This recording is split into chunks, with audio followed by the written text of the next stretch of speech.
നദി, 4 സംസ്ഥാനങ്ങൾ, 135 വർഷം പഴക്കമുള്ള തർക്കം.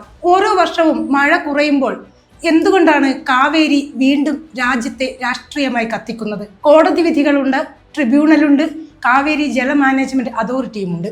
എന്നിട്ടും എന്തുകൊണ്ടാണ് കർണാടകയും തമിഴ്നാടും വീണ്ടും ഏറ്റുമുട്ടുന്നത്? ഇത് വെറും വെള്ളത്തിന്റെ കഥയല്ല.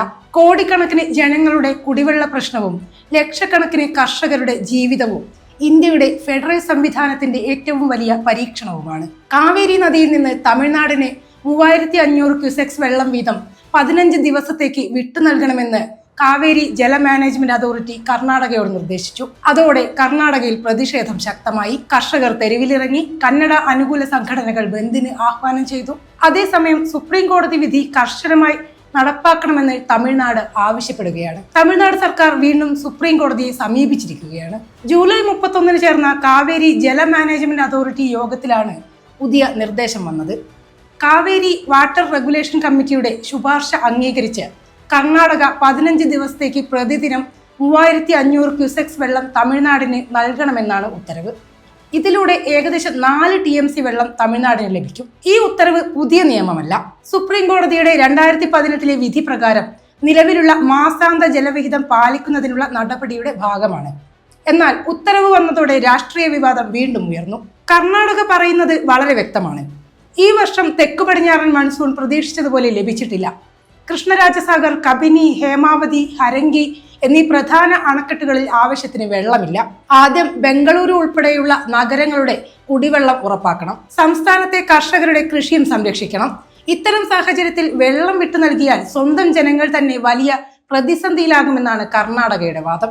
അതിനാലാണ് കർഷക സംഘടനകളും കന്നഡ അനുകൂല സംഘടനകളും പ്രതിഷേധം ശക്തമാക്കിയിരിക്കുന്നത്. തമിഴ്നാടിന്റെ നിലപാടും വ്യക്തമാണ്. സുപ്രീം കോടതി വിധി എല്ലാവർക്കും ബാധകമാണ്. കാവേരി അതോറിറ്റിയുടെ നിർദ്ദേശങ്ങൾ പാലിക്കേണ്ടത് നിയമപരമായ ഉത്തരവാദിത്തമാണ്. വെള്ളം ലഭിച്ചില്ലെങ്കിൽ കാവേരി ഡെൽറ്റയിലെ ലക്ഷക്കണക്കിന് ഏക്കർ നെൽകൃഷി അപകടത്തിലാകും. കർഷകർക്ക് വലിയ സാമ്പത്തിക നഷ്ടമുണ്ടാകും. അതിനാൽ കർണാടക വെള്ളം തടഞ്ഞു വെക്കരുത് എന്നാണ് തമിഴ്നാടിന്റെ ആവശ്യം. ഈ തർക്കം ഇപ്പോൾ തുടങ്ങിയതല്ല. ബ്രിട്ടീഷ് ഭരണകാലത്തിലാണ് അതിന്റെ വേരുകൾ. 1892 മൈസൂർ രാജ്യവും ബ്രിട്ടീഷ് മദ്രാസ് പ്രസിഡൻസിയും തമ്മിലാണ് ആദ്യമായി കരാറുണ്ടായത്. നദിയുടെ മുകൾ ഭാഗത്തുള്ള മൈസൂർ പുതിയ ജലസേചന പദ്ധതികൾ നടപ്പാക്കണമെങ്കിൽ മദ്രാസിന്റെ അനുമതി തേടണമെന്നായിരുന്നു വ്യവസ്ഥ. തുടർന്ന് 1924 മറ്റൊരു നിർണായക കരാർ നിലവിൽ വന്നു. അതിലൂടെ മൈസൂരിലെ കൃഷ്ണരാജസാഗർ അണക്കെട്ട് നിർമ്മിക്കാൻ അനുമതി ലഭിച്ചു. മദ്രാസ് പ്രസിഡൻസിക്ക് മെട്ടൂർ അണക്കെട്ടും നിർമ്മിക്കാനായി.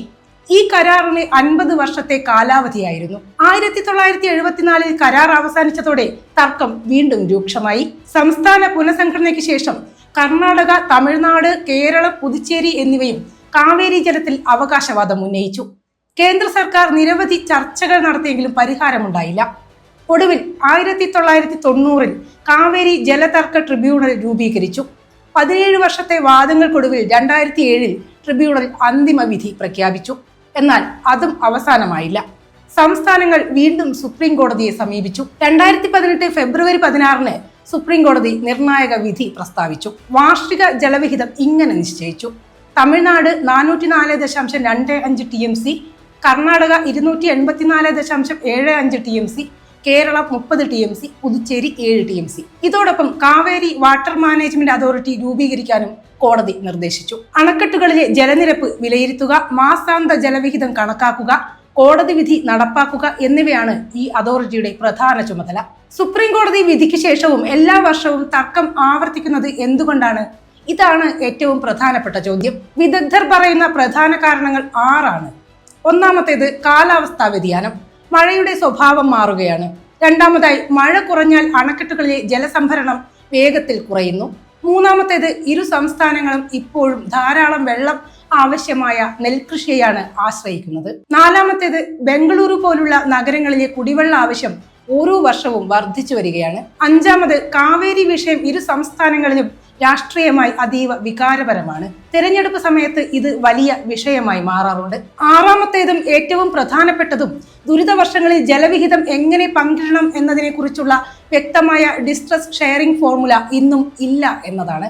അതുകൊണ്ടാണ് മഴ കുറയുന്ന വർഷങ്ങളിലെല്ലാം തർക്കം വീണ്ടും പൊട്ടിപ്പുറപ്പെടുന്നത്. അതിനിടെ മേക്കേദാട്ടു ബാലൻസിംഗ് റിസർവോയർ പദ്ധതിയും വീണ്ടും വിവാദമാവുകയാണ്. കർണാടക പറയുന്നത് ബംഗളൂരുവിന്റെ ഭാവിയിലെ കുടിവെള്ള സുരക്ഷയ്ക്ക് ഈ പദ്ധതി അനിവാര്യമാണെന്നാണ്. പ്രളയകാലത്ത് ഒഴുകിപ്പോകുന്ന വെള്ളം സംഭരിക്കാനാകുമെന്നും അവർ വാദിക്കുന്നു. എന്നാൽ തമിഴ്നാട് പറയുന്നത് മറ്റൊന്നാണ്. ഈ പദ്ധതി നടപ്പായാൽ താഴേക്കുള്ള ജലപ്രവാഹം നിയന്ത്രിക്കപ്പെടുകയും സംസ്ഥാനത്തിന് ലഭിക്കേണ്ട വെള്ളം കുറയുകയും ചെയ്യുമെന്നാണ് അവരുടെ വാദം. 135 വർഷമായി തുടരുന്ന കാവേരി തർക്കം ഇന്ത്യയുടെ ഫെഡറൽ ഭരണ സംവിധാനം നേരിടുന്ന വലിയ വെല്ലുവിളികളിലൊന്നാണ്. കോടതി വിധികളും ട്രിബ്യൂണൽ തീരുമാനങ്ങളും താൽക്കാലിക ആശ്വാസം നൽകുന്നുണ്ടെങ്കിലും കാലാവസ്ഥാ വ്യതിയാനം, വർദ്ധിച്ചു വരുന്ന ജല ആവശ്യം, രാഷ്ട്രീയ സമ്മർദ്ദം എന്നിവ പ്രശ്നത്തെ വീണ്ടും സങ്കീർണമാക്കുന്നു. വിദഗ്ധർ പറയുന്നത് ദീർഘകാല പരിഹാരം നിയമ നടപടികളിൽ മാത്രം ഒതുങ്ങില്ല എന്നാണ്. ശാസ്ത്രീയ ജലനിർവഹണം, മഴയെ അടിസ്ഥാനമാക്കിയുള്ള സജീവ ജലവിഹിത സംവിധാനം, ജലസംരക്ഷണം, കുറഞ്ഞ ജലോപയോഗമുള്ള കൃഷിരീതികൾ, സംസ്ഥാനങ്ങൾ തമ്മിലുള്ള വിശ്വാസവും സഹകരണവും, ഇതെല്ലാം ഒരുമിച്ചാൽ മാത്രമേ കാവേരി വീണ്ടും സമാധാനത്തോടെ ഒഴുകൂ.